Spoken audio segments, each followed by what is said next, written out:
પરમ સુંદરી. પહેલાં તો જ્યારે એનું ટ્રેલર જોયું ને ત્યારે એમ લાગ્યું કે આ ચેન્નઈ એક્સપ્રેસની નબળી કોપી છે.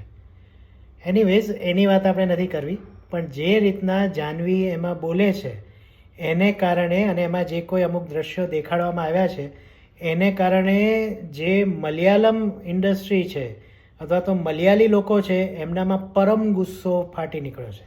હવે આ પરમ ગુસ્સો શું છે એ હું તમને કહું.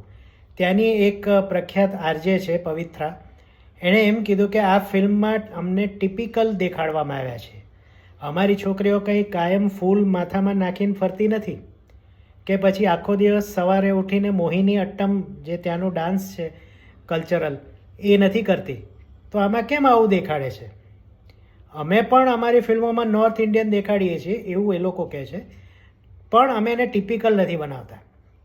એમ પોતાની સંસ્કૃતિને એક પ્રકારની બીબાઢાળ દેખાડી જ્યારે કોઈ હિન્દી ફિલ્મમાં, ત્યારે મલયાલી લોકોનો ગુસ્સો ફાટી નીકળ્યો છે.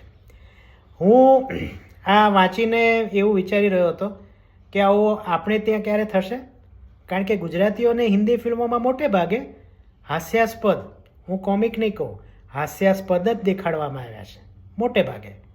તમારું શું માનવું છે?